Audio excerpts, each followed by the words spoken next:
Facebook nga ka timeline na WhatsApp monetize thei he katile a hin ta do a einuisat sa no chun anna ki ngai ta anna beta bang o video wa hi ka hin ta do zane ana ka Facebook timeline na WhatsApp zong monetize bolthei tai ka ti a kan post a hi le einuisat no chun to a video a ka hin ta do na beta bang i ti nang ho English le ka thi ma chong ne lo bam ka ti so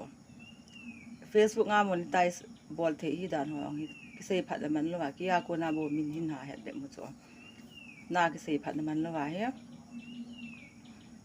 ana ve ta bang kain ta do di ya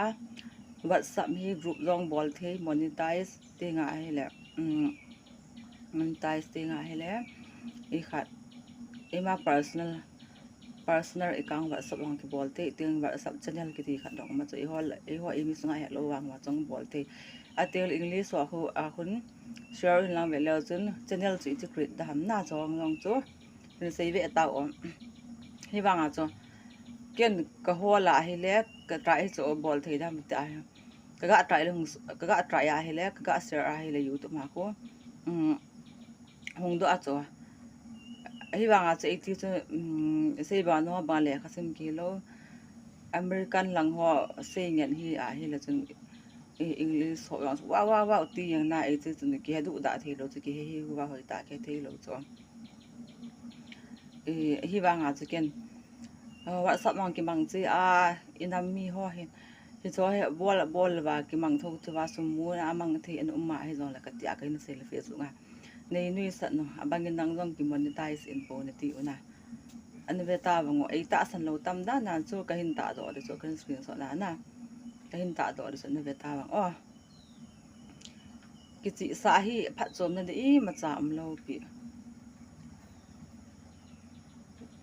le khasim lo yong le khasim ho sanga thil heta ta yong ma le kha sim wanga sang ta sim ma i ma che hello i ma cha khol lo la thi lo mi ta ma tam cho ki heta ma chu ka hin sei non pen ni ki heta ma te nga hi le WhatsApp cho monetize bolthei e he ti bo ya na e ya yong chu bolthei ha bolthei lo ham athing ham thing lo ham ti yong chu ti tai ki sei the de lo de chu ngai yong ki ngai chai ke lo ya na chu